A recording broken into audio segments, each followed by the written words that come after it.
This government meeting is brought to you by Eastworks and our local cable subscribers.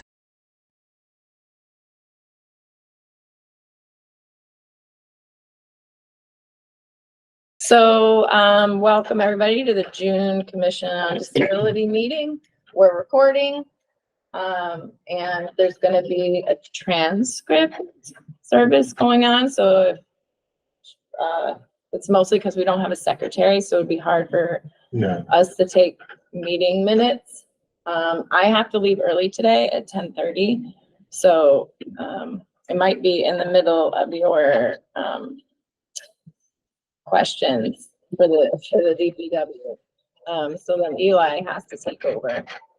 I have a medical thing I have to go to. Hi. Hi. Hello. Where do you want to sit, you think? You won't be on camera. That's okay. Okay. So we're just, typically we go over minutes right now, but I don't have the minutes from last meeting because I need to type them up. And as far as people that are missing, is it just Jeff Bagg and 1, 2, 3, 4, 5, 6. Yeah, it might just be Jeff Bagg.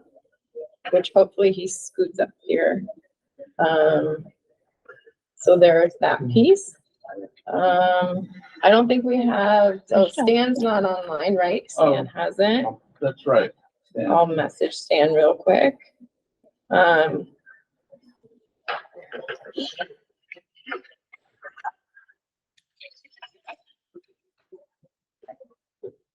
So we don't have anybody for public speak, right? So we can just head into it. So if you want to introduce yourself, Sure. And we have a little 10-minute timer, so you can be shorter than 10 minutes, but people that love their work, they tend to go way over 10 minutes. So. Yeah, no, I won't take too long. Okay. All right, take it away. So I'm Brian Westerland. I am the chair of Valley Eye Radio. And well, first, thanks for having me today. I appreciate the time.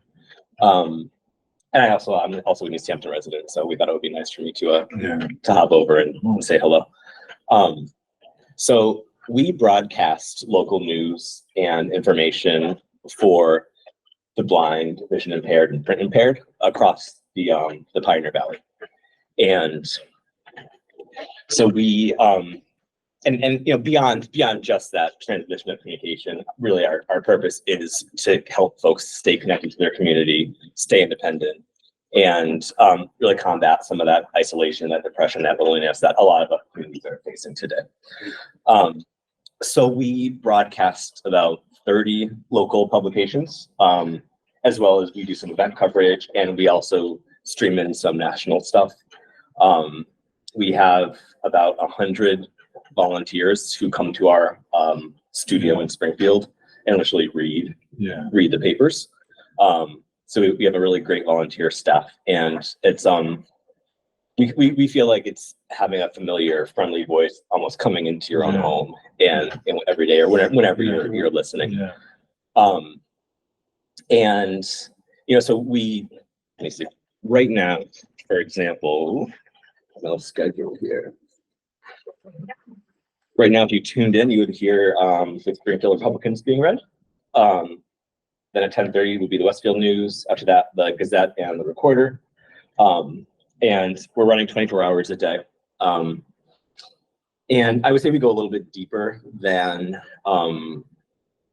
TV or regular radio. We broadcast obits. We broadcast coupon flyers and all that kind of stuff. Anything you could really open a paper and find. And you know how do you get it? We can provide anyone with one of these handy dandy pre-tuned radios. We are also streaming from our website. We're also connected to Alexa or Google Dot, whatever you can say, like, hey Alexa, play Valley Eye Radio. And you can also, I believe there's an app and a call-in number that you guys call in to hear the transmission. And you know, that's it in a nutshell. We're really here to bring our service to those who need it, and we are open to partnering in any way with folks in Easthampton and beyond. Any questions? Yeah, what frequency are you on the radio? So we are not on. You cannot get it. You cannot. We're not on AM or FM. It's Okay. a separate. I'm not sure exactly. We broadcast off of someone else's station. It's sort of like with their permission. Mhm. So it's a specially tuned radio. We do it based on where you are, or the online stream. You read the whole paper? It's most of the paper. Yeah. Wow. Yeah. Holy cow. Yeah. And it's I'll leave our programming here, but every day is a little different. We have our core programming 8 AM to 1, which are the Springfield Republican, Westfield News, Hampshire Gazette, and so on. But for example, this afternoon we'll go into the Holyoke Sun, the Holyoke Reminder, Ashfield News, Amherst Bulletin, and then we also have we'll do the Boston Globe too. So we have some of the national stuff as well. And before COVID, we would also get out to more public events like a chamber forum or something and broadcast that. So we're doing more of that with the COVID sort of in person's coming back together. And yeah, we it's a great service that we want more people to know about and get involved with. Wow.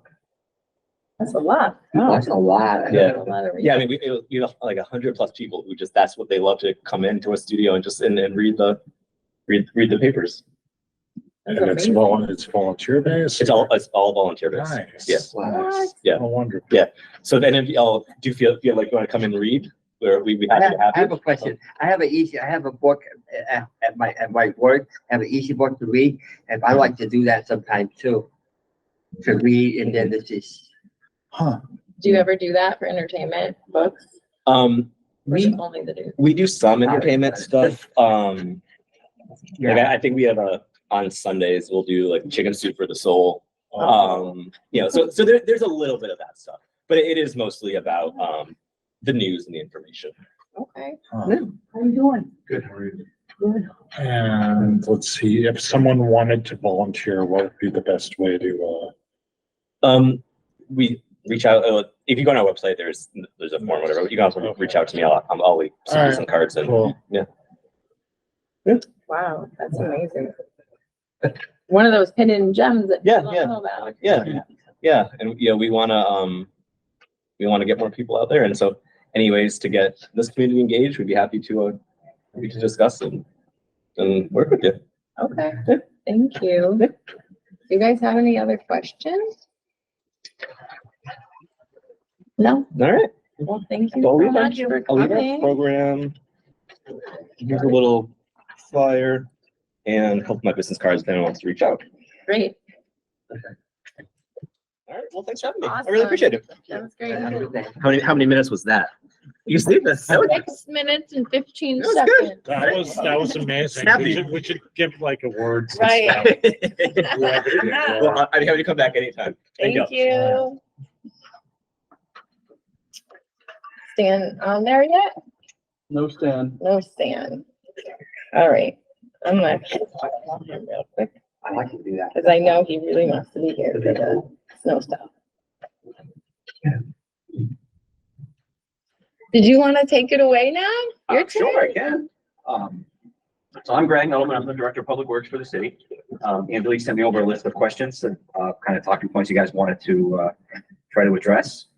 So I was hoping I could offer you some insight into how we clear the city after a snowstorm and deal with inclement weather. So, Great, thank Thank you. you. Yeah.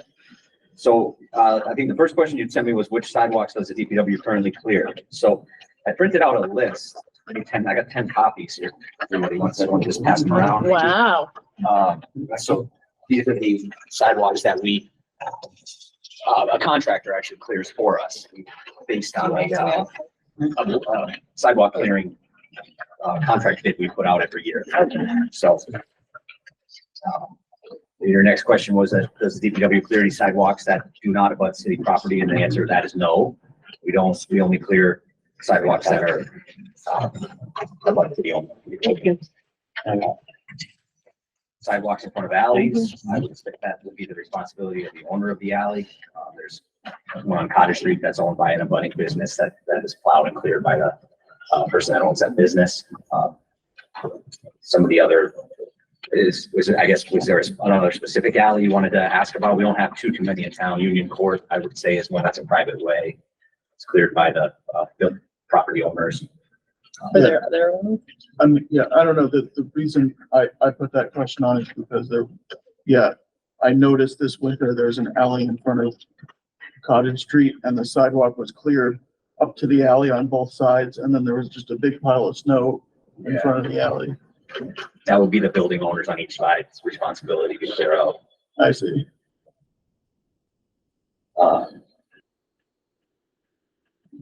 Then you want me to just read through each question that you sent? Sure. Okay. Great, thank you, yeah. You had asked, DPW practice and associated statutes and mandates, if anything's detailed in any written documents.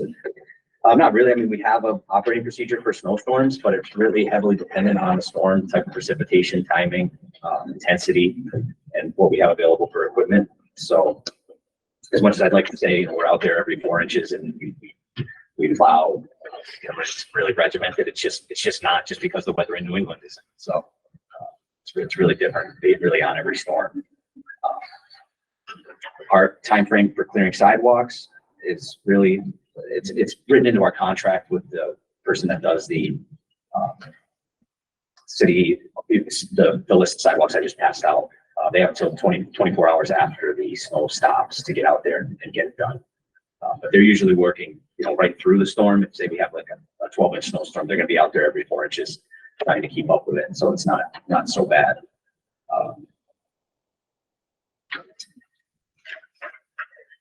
Do we take any efforts to prevent or mitigate the effects of stormwater or snowmelt freezing on sidewalks? We do salt as needed. In the contract, the contractor will take care of getting salt down. We'll salt the sidewalks here around City Hall and for the safety complex. Do what we can to keep things safe for people to walk. Try to make sure I'm not missing anything. Does current snow clearing practice for sidewalks or roadways include any measures to prevent blocking of crosswalks, curb cuts, and or access to sidewalks? Yeah, I mean, we do the best we can to keep everything opened up. It is in our agreement with the contractor that handles city sidewalks that he opens up all the curb cuts and aprons. And as far as bus stops go, we don't maintain the bus stops; those are handled by the PBTA.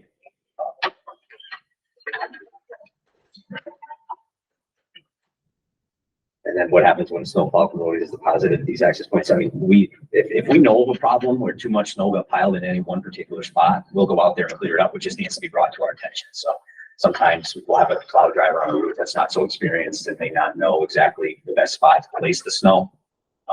And with that, there's things that could be done better sometimes. So snow tends to get piled up sometimes. And, where there's a better spot to put it. So if it's brought to our attention, we'll get out there and clear it up as soon as we can. I have a question. Since everybody I see you know what a sidewalk is, right? But on the ice, on my street, and it's a little ice, and sometimes when I walk on the ice, I almost like that, and that's how it happens to me, like that. So On the sidewalk or in the road? on the sidewalk, on the sidewalk. Well, that's something that we had talked about this, right? So you have the city sidewalks, but then all the other sidewalks are homeowners, and they are like in that ordinance, they're supposed to salt too. They're supposed to clear it of ice. That's something you guys have identified that often doesn't happen for homeowners. All right, well, And I want to definitely let you finish your talking points before I. okay, Right. well, I'll go through everything. The next question was, does anyone monitor snow clearing in real time? To ensure that cleared snow is disposed properly? Yes, I mean, I do. Our highway superintendent, Jim, is really in charge of the real snow cleaning. We call it snow fighting operation, all the way through beginning to end of the storm. How do we receive and address complaints regarding snow clearing? Just as they come in, we get a lot through the website now with the city's new website, or just by monitoring the phones at DPW. If someone calls, if it's outside of business hours, someone calls and leaves a message, we get an email that with the voicemail that we can that brings the issue to our attention so that we can get out and get after it. Our time frame for addressing complaints really dependent on the snow. I mean, we try to do everything as quickly as we can. However, it's one group of people that has to work, could be 15 to 25 hours straight, through a snow event to clear the city and keep everything operating. And then it's the same group of people that has to come back. They got to get some sleep. So it's the same group of guys that has to come back to address the problems and clean up after once the city's say, 85, 90% clear and open for traffic. And then the next section was workers. Who do we contract with for snow clearing? Last year, the contract was held with the sidewalks was held by a company called Berwick Construction. We have various different plowing contractors we use that sign on with us for the season. This year we didn't have a ton of snow, like big snow events, so we didn't really rely on contractors too much. We handled a lot of it ourselves. But it really comes down to which contractors bid and who's the low bidders, and then we bring them on accordingly. So I can't really tell you. Do I have an idea of who it'll be next year? Yeah, it'll probably be the same contractor as last year, but I can't guarantee it. We never know whether they'll bid again or not, or what their pricing will be. So, and then you asked how snow clearing is distributed between city employees and contract employees. Our effort in every storm is to do as much as we can with our own crew. We can't do everything, but we do. If I had to put a number to it, I'd say 70% of every storm is handled by city staff and 30% by contractors. So, how are city and contract employees trained? Well, we try to, in a perfect world, we'll have a driver doing a route, do that same route every year. And ideally, they've got 4 or 5, 10 years of experience on that route. Yeah. And they know how to do it without causing those problems and piling the snow up on the corners or blocking the driveways. But all it takes is that one person to be sick or on vacation, and we have to put someone else on that route now. Yeah. So it's really hard to say. I mean, we do try to familiarize our staff with the route that they're plowing so that they can do it, as efficiently and as properly as they can. But it's never perfect. So either a piece of equipment goes down and we have to send a different driver, or like I said, someone's on vacation. So it can be kind of tough, but. Yeah. Can I follow up on that? Yeah. So how are the what's the kind of fee structure for the contractors? Like, do you pay like a fixed amount for the season, or do you pay per man hour or per storm and inches of snow? Okay, it's based on inches of snow. Yeah. Okay. Because if we get say we get a 16-inch snowstorm, they have to do the sidewalks 3 or 4 times to deal with that. They can't just do them once because it's too much on their equipment. Right. Can I put you on pause for 1 second? Yep. Stan said he's been trying to get in, but was he sent the correct link? I left him I left him a voicemail Okay. telling him to check the agenda on the website again for the correct link. Maybe because our staff doesn't actually get it. Yeah. All right. And Because I know he's gonna want to hear all this. yeah. All right. Are we still paused? You can go ahead. Okay. Yeah, so, I'm sorry. sorry. So, and is it also based on like the amount, the number of like lane feet or something? Well, Or we give the contractors, they're able to pick up the bid package and go look at what the route is or what they're bidding on. okay, And then they bid accordingly based on inches of snow.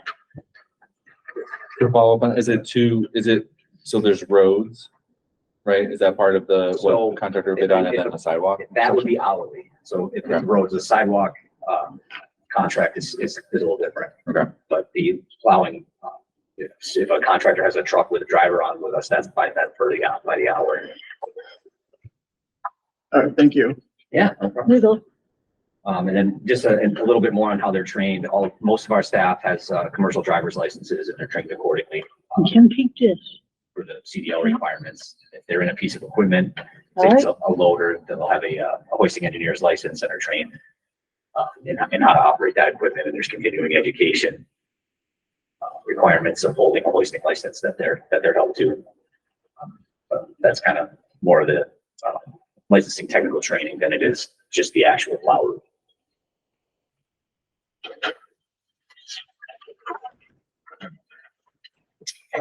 And then you asked this, if there's an established process for adding sidewalks to our snow clearing scope. No, there's no real established process. I mean, if there's one that she just brought up Clark Street to think, I'll look into who's taking care of that, and if it should be on our list and get it on there. I mean, if there's a section that you think is we should be taking care of, let me know, and we'll get it on the list and we'll bid it out accordingly next winter, as long as it's along city property. Yeah, peep that. Okay. And then, cost and feasibility for expansion. Well, it's tough. I mean, we don't sit on a big pile of resources and money that we can do more and more with. I mean, we every penny we're able to get, we try to stretch to provide the best level of service that we can. But it's getting harder and harder. I mean, even this year, we had a very low number of contractors actually respond to our snow removal bids. So we were pretty much taking everyone that could come in, where in years past, we've been able to kind of chop around for the best price. But just kind of you asked what barriers might exist to enlisting DPW contractors for elderly disabled property owners scattered throughout the city. Really, I would say it's just financial. I mean, we could, if we had that, I mean, you have to come up with some prerequisites or requirements for someone to be able to be on that list, and then come up with a number of maybe I don't know where you really started with city council or the mayor with a dollar amount they were willing to devote to that, and then how many driveways, sidewalks could you have done based on the funding that the city could make available. But it could be done, it could be bid out, as long as the funding is there to pay for it, what can we do to better ensure that crosswalks, curb cuts, access sidewalks, and bus stops and parking spaces remain clear? But we try to just be vigilant and get out there, and if we see a problem, the guys try to take care of it as soon as they notice it. And I mean, as a community, issues can be brought to our attention, so that we know about it. People, if we can't fix what we don't know about, so if people are, letting us know if something's not, up to snuff or as best as it can be, we'll get out there and take care of it. But we just need to know what that is sometimes. So communication really is huge. But I don't have extra drivers and equipment that are just not being utilized that can go and do things. Like we really are, we get stretched pretty thin depending on how big a snowstorm is. Even like the storm we had back in March with the heavy wet on March 14th. We didn't get a ton of snow, but we were stretched very thin in that just because of the type of precipitation and the wires down and the tree branches everywhere. And the problems that. And power lines. Yeah. So there was street we just couldn't get to because wires were down. So. Yeah. My brother-in-law worked for that's in the winter time if my brother-in-law did a call, he goes out and plow too. Yeah. Sometimes. Yeah. Is that the list, or are you ready to open? No, I got one more. And then you guys asked what we could do to aid residents who clear sidewalks in good faith only to have their work undermined when the roads are plowed. That's a challenge. I mean, we have to go by and we have to push the snow back far enough. Yeah. So that there's room for the snow pile up for the next storm. Yeah. Right. So, I mean, if we go by and we really bury your sidewalk, call us. And if I can free somebody up, I'll get them out there to help. But we just have to know. Because it is funny. I feel bad. I've driven the plow truck and gone by and buried the walk that's on it, just uncovered. But it's Well, I guess it's a necessary evil. Yeah. sometimes get disappointed and I say, I'm disappointed. Yeah, especially when it's wet, heavy snow and it's hard. I mean, it's just, I guess it's life in New England, right? Well, Okay. yes, Yes, okay, so here's my thing. It's like, I walk to work. I don't drive due to disability. So, people are like, oh, wife in New England. However, I'm like, risking injury every time someone's like, oopsie doopsie, dropped snow on the sidewalk. And, it's like, so I guess, so I really appreciate the answers to your questions. And, I think what we want to do is we want to make sure that there's, a robust program in place so that pedestrian access is maintained consistently. And, one thing is that, as it stands now, homeowners are responsible for a great deal. And I think we want to, we want to make sure that if we're holding homeowners accountable, that it's in a practical way. I mean, all the tickets in the world isn't going to help someone with a, elderly disabled person clear the sidewalk. All the tickets in the world isn't going to help someone who cleared their sidewalk and now it's totally blocked for 12 hours because they just had to go to work after doing their due diligence. And, and it's wonderful that, y'all are willing to go back and make sure that everything's clear. I feel like in that gap between snow being piled and stuff being reported, the snow could become impossible to remove. It's, I don't know. So, I mean, and I know you're not going to solve this in this conversation.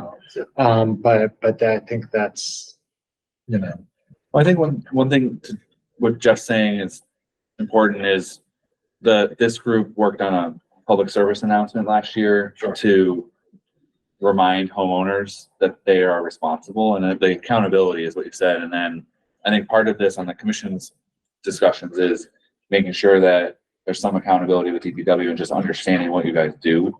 So I think seeing the municipal sidewalk list is important. And then, I think the drivers who go out on the routes, I think Jeff had said something earlier on just about if there is a way to push the snow just a couple feet further and help clear out the edge, but in a lot of cases, there's probably not going to be that option. So just those real practical things that happen. And then, I guess one question, Greg, was, does DPW have a way to respond to complaints on weekends?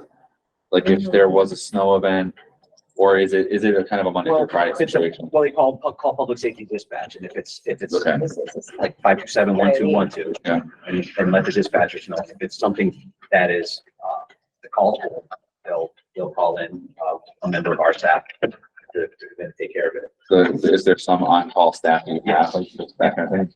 That's something that we had talked about too in this group and the police department has come to this meeting to talk about the homeowner stuff, and they also said call dispatch. So if there's a sidewalk that's a homeowner's responsibility, no one should be afraid to call, because what we want to do is get so the police department enforces the homeowner stuff. And this is the other thing that you said, Jeff, I think is important. Getting the police department out there to knock on a door and find out if there is an issue, if there's someone who has a disability and can't do their walk. Yeah. If we could get that information and know that that's the reason, then that would be really helpful. But if it's just someone who went to work and didn't do it, like they get a warning and that continues to happen, then those should be potentially an able-bodied person who just isn't doing it. Yeah. The police department is the first kind of group who can go find out who are the people and what are the issues. So that's what we've talked about a lot, is separating the city's responsibilities, which you're helping us understand, versus the homeowner ones. Okay. There's two paths to, because if you call DPW for a sidewalk, on Clark Street, it's not the Dimple area, but it's just a homeowner sidewalk. DPW is going to say, well, we're not the ones who enforce that. If that's the police department. So knowing who to call is And, part of it. and what I'm hearing from this, what I'm worrying that could be incorporated into a system is that, the 1212 could field calls for both of Yeah. them. And what we need to do is to make sure they have the infrastructure to field those calls. And make that determination, because that would be a straightforward, user-friendly Right. system for, Right. Well, like, cause you're out a lot and if it's, cause Union Street is like always a good example. yeah, There's really just the council on aging, like that's what the city's responsibility or in front of the bike paths, but everything else is one of those businesses. yeah, But so calling dispatch to say that walkway okay, in front of yeah. X, Y, or Z, you know, and then get So- the police department out there, that's what I talked about with that PSA would be one important step for people to know. So, yeah, I'm definitely calling dispatch and just letting the dispatcher know instead of being on hold and being transferred and all this calls being recorded and all that stuff, to be able to get that done in a 30-second phone call instead of a 6-minute phone call, because, Well, it's, you know, I don't want to let Greg Yeah. off the hook too easy, Yeah. but with the homeowners, there was a property on Williston Ave that we didn't get that much snow this past winter, Yeah. but we had talked about calling dispatch so Yeah. that the police department can go to that homeowner Yeah. and say, look, you got to clear your walks. And then they were going to start to log that request Yeah. for that number on Wilson Ave. And then the next storm, if it happened again, they'd call again, and then it's a repeat offender kind of thing yeah, rather than a one-off situation. Yeah. But we had also asked the police department about having some sort of code for the Right. snow removal in Right. their system. Right, we should probably follow up with that. They were gonna have a card, some kind of piece of Yes. information that they gave out to the homeowner too.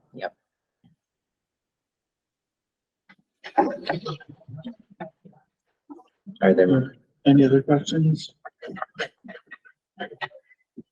Stan, any questions? Nope, seems to be covering it. I can't hear. I don't think he's. Yeah, is the speaker on the owl? I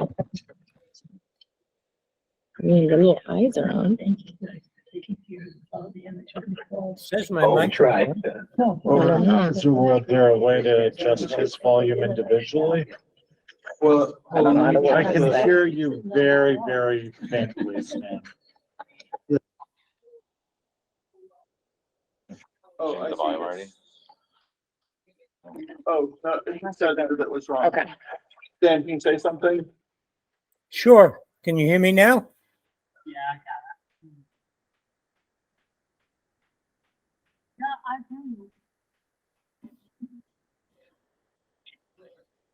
What I say is showing up on the closed captioning. Yeah. Anyway, sorry about, the trouble you had getting in. I did send you a voicemail, but I don't know if you, I did get it and I found the old, but that was not the URL that was in the current meeting minute agenda for today. yeah. Oh, well, yeah, the past few months, there have been problems with the link, and we're trying to figure out how that keeps happening. So I'm really sorry about that. No worries. That's okay. Okay. So, yeah, all right. So I guess, Greg, thank you very much. No problem. For your time. And you're welcome to stay or leave, whichever you. Okay, if you have any no more questions for me or anything? Sure. Okay, I'm gonna take off because I got a lot going on with the construction stuff, but thank you all. Have a good day. Have a good day. Thank you too. Okay, so next on the agenda is efforts to recruit new members. Yeah, so I, with some help from Angelique, I've been I table at the farmer's market on two occasions, and we did get some people who seemed interested. So hopefully we'll be able to to fill some of our empty seats soon. And I think that's all. Yeah, I think the guy from the comic book store will be amazing. yeah, Really, he's such a great guy. So you met him, right, David? Oh, yeah, You yeah, were sorry. there with us. I'm sorry, I yeah. picked it up. yeah. But yeah, he's on. I hate that when I do that. He organized the rally. There was a disabled rights rally near the railroad station in North, maybe a year ago, and he organized it. Or he was one of the organizers. Him and I think J Dubs was involved too, and yeah. So he's interested in joining, maybe? Yeah, he's disabled himself, and he's been like an absolute crusader for mask safety, I would say, during COVID. Yeah, he's because of, I think, largely because of his sensitivity to disability and immunocompromised individuals, but he's Yeah, Stan, you had something to say? I wanted to say that we did have somebody who actually applied, Louise Jacob, and was denied by the mayor, who refused to approve her joining. Yeah, that's right. And I guess from what I heard, the mayor's reasoning was that she was already on a number of committees. And so she didn't want to put her on an additional committee. But I'm not entirely sure what happened. I mean, she was on the COA board, but she resigned from that. So she had an opening to join us. She is retired, so she has no work responsibilities. And if she feels she can do our committee as well, then I don't see why the mayor would say no. There could be reasons. I don't know. People on committees, maybe, I don't know. Who knows? Yeah. There, I'm sure the mayor's privy to information that we're not. Yeah, well, and there are also things that I shouldn't. There's another possible reason that I shouldn't talk about here. The mayor's privy to things that we're not. So's Eli. I don't know. Agreed.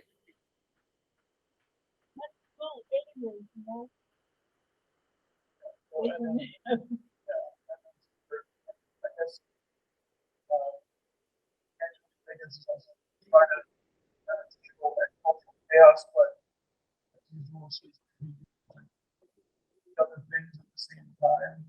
So, but he appreciated to work that. It's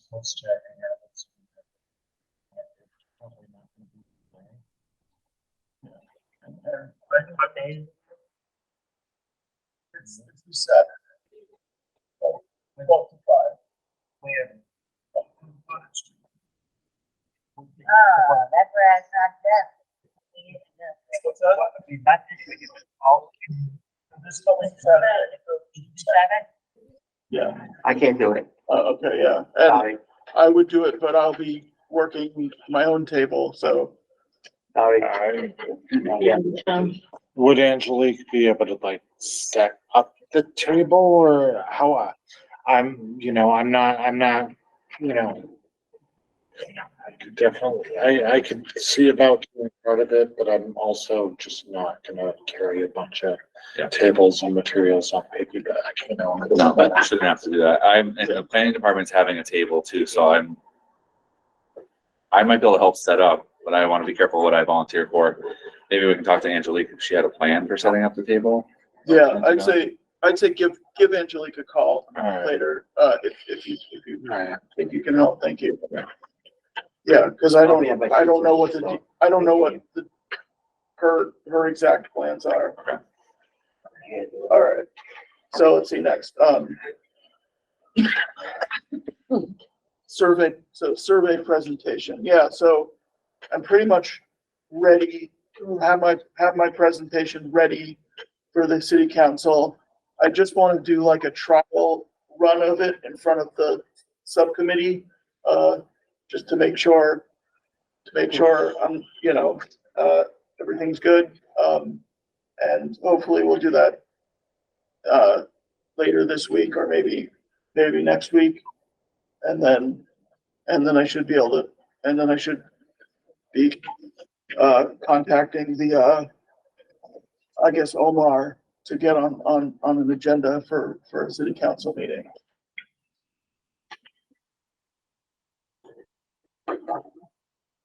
And so I don't know if anyone has thoughts about that. Just recording that. Okay, let's see. What does it say?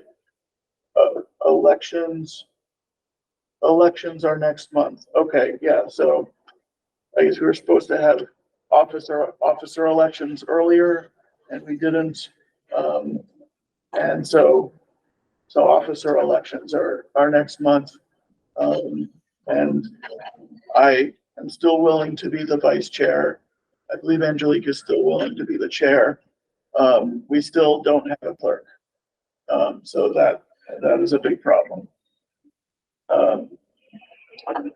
Let's see. Accessibility ordinance, waiting on Omar, right? So that refers to, we sent Omar a proposal for an ordinance that would, basically, require anyone who's putting on an event with support from the city would have to publish what accessibility features are at their event so that someone can at least know whether they'd be able to attend or not. And so we're waiting for Omar to tell us what's happening with that. Can I say something about cultural chaos? Because this came up last year, is that there is gonna be accessible parking at 50 Payson.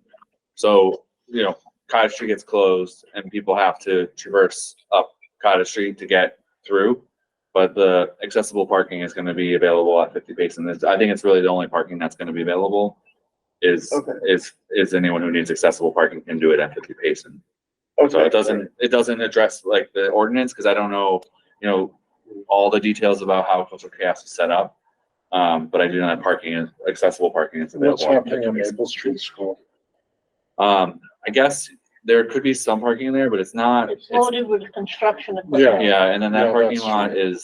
it's not evenly paved or anything, We so, wouldn't consider it right, accessible. right. So this is where, someone who needs accessible parking should go to Is Payson. somebody gonna monitor that? The parking here? Yeah. That's a good question. I do not know. What do you mean monitor it? That people that need the accessible parking, the handicap parking, will have a place to park. I mean, there's a few handicap spaces out there, but there's gonna be a lot more handicapped people than Oh, Yeah, I'll What? confirm. spaces are Good point. designated. My understanding is that there's gonna be more than just the 2 accessible spaces available Mhm. for people who might need that. So, but we can try to confirm that. I think it's a good illustration of what the ordinance might be able to do.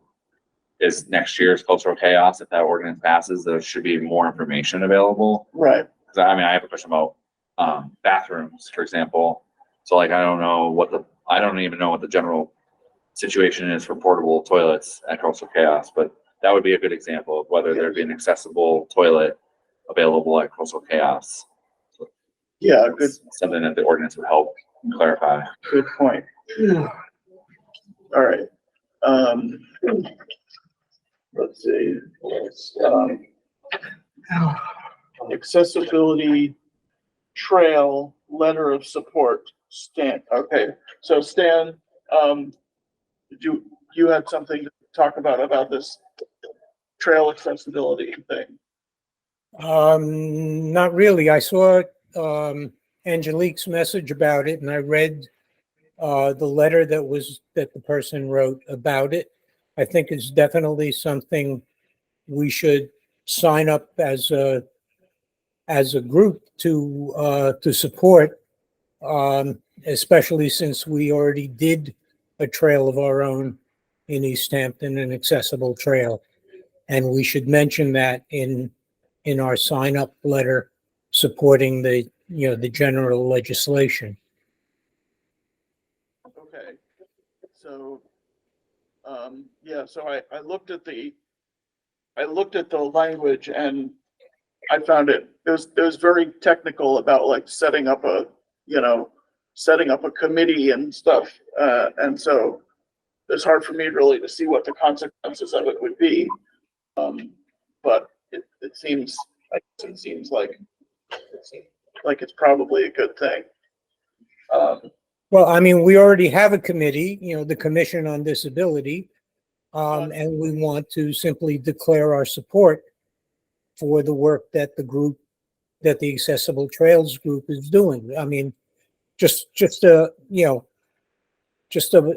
point of support, not necessarily participating in any way, but signing a letter of support that we agree with what they're trying to do, and we're working along a parallel path for Easthampton.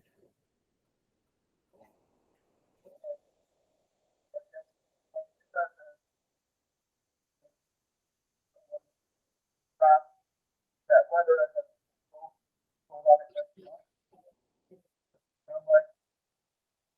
that sounds like the right way to go about it.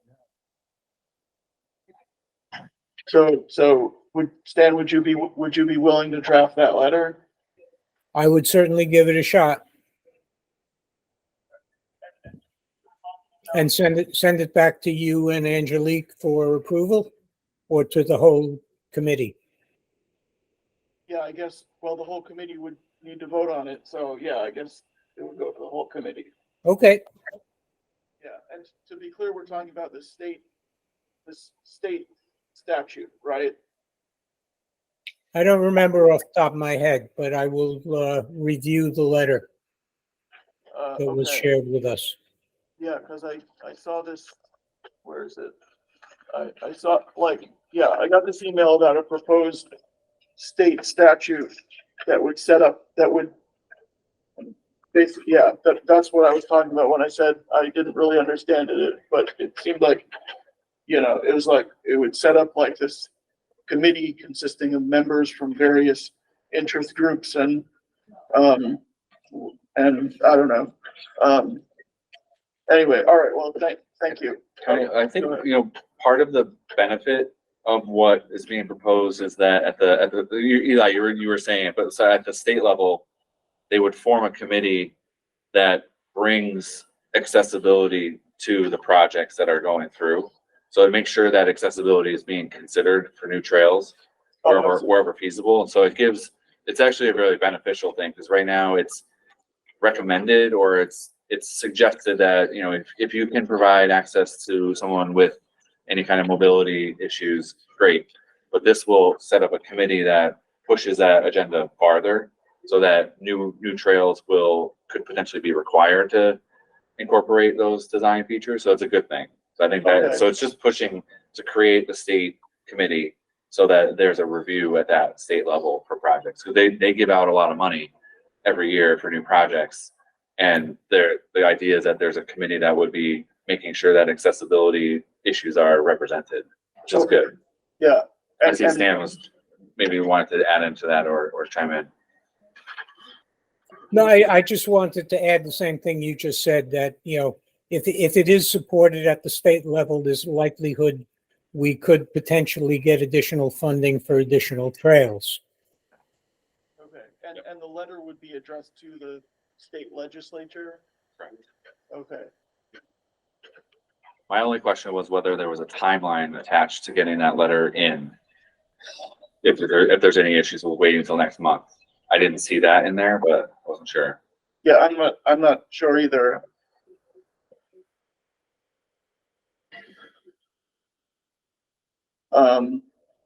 All right, so is there anything else we have to say about that? Yep. Okay, all right.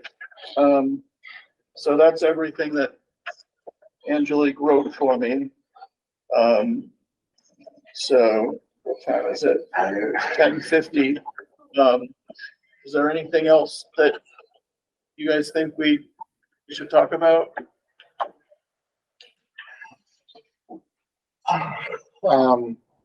Just wasn't, One Cottage Street open, during cultural chaoses in the past?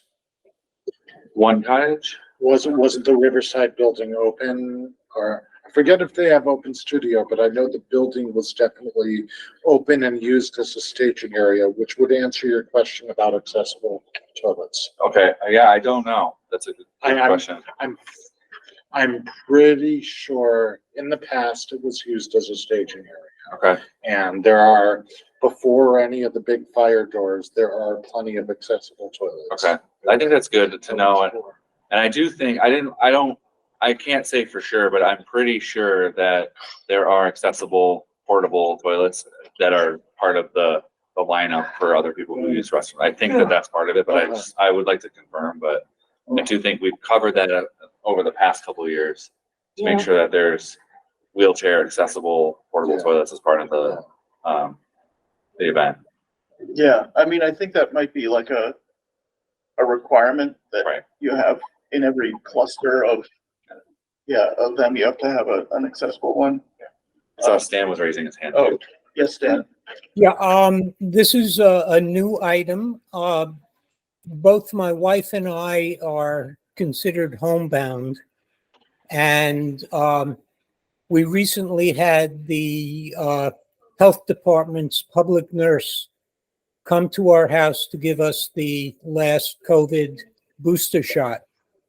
And I had not wanted to mention this before because I didn't talk to her about it. But she said that we are perfectly, that she's perfectly willing to have us publicize this to our constituents, that anyone who is considered homebound can call the Board of Health, our local Board of Health, and request vaccinations and similar kinds of home support if they can't get out and get them on their own. So that's something we could, add to our website if we want to. So what other forms of support, for example, could they get through this? Well, any kind of medical or social worker, which the Board of Health also provides support that they need, they can call the health department and ask to have one of their members come to their home to provide the help that they need. Okay. Obviously, the health department will determine whether it's a valid request or not. But we can let our constituents know that this is available to all Easthampton residents.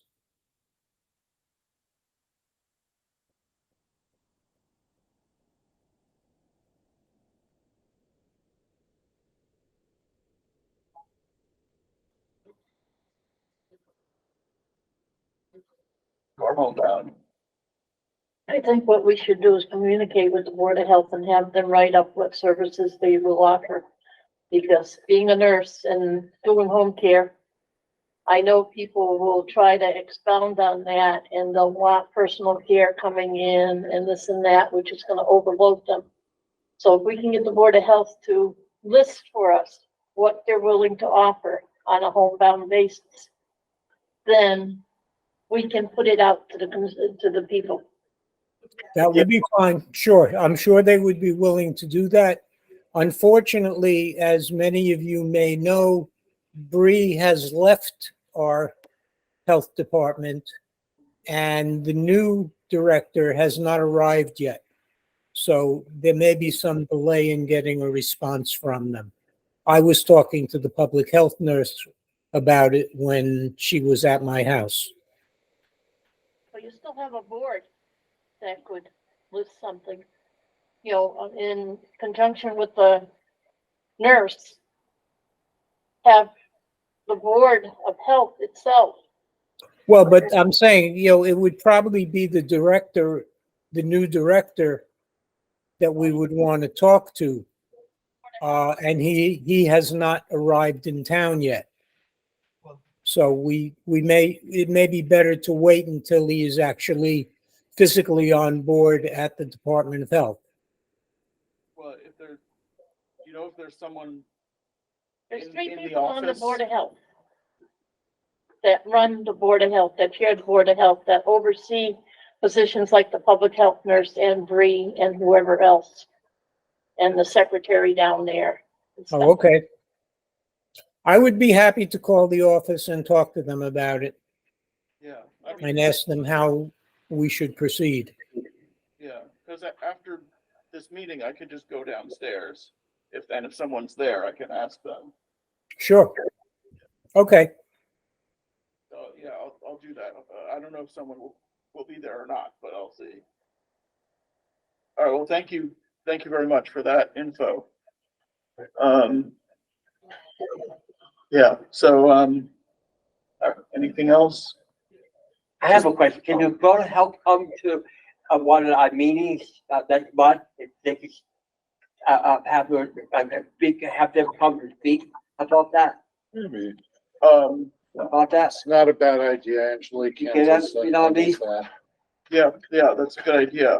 Yeah, I would Yeah. have somebody come to that. At some point, yes, once we can find out what in writing Right. that, you're gonna talk to them, we'll find out, what's there first and, Yeah, Right. Yeah, and then, yeah, first. okay. Yeah, that's a good idea. Yeah, okay, you know what I mean? So I want to. All right. Just one more thing. I did Okay. just text with Pascaline. She organizes cultural chaos. So there's 2 areas for cultural chaos. There's 2 areas for portable toilets. Yeah. One is here at 50 Payson and one is at the Cottage Street lot in the middle. And she said there's going to be an accessible toilet at each of those. So Okay, just for information, and that's one more accessible toilet than there was last year. So yeah, all right, good to know. just figured I'd share that. yeah. All right, anything Now, else? I just want to add one other quick thing. Some of the events of cultural chaos take place in Eastworks, and the public toilet there is on the first floor. So I would think that it would be accessible. Yeah, I mean, it may not be ADA accessible, but it would be accessible to, someone, potentially in a wheelchair. Cultural chaos. maybe, yeah, I Yeah, guess. that's, I didn't know that. I know, Yeah, I don't. I think I recall offhand an accessible sink. I don't know whether there's an accessible stall, in that bathroom.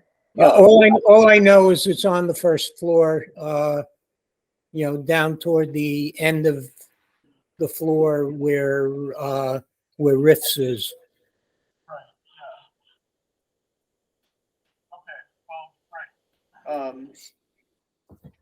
So I guess we'll close the meeting. Thank you, everyone. Let's see, when is the next meeting?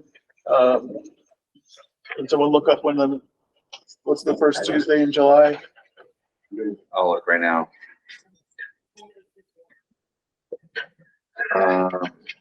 It's set to happen on July 4th, but I think it's a holiday. Yeah. So So maybe it's it'll have to be July 11th. 11th, right? Yeah. Okay. Yep. Okay. All right. Yeah, it's good that we figure that out now, instead of later. All right. Well, the meeting, I guess, is closed. This government meeting is brought to you by Eastworks and our local cable subscribers.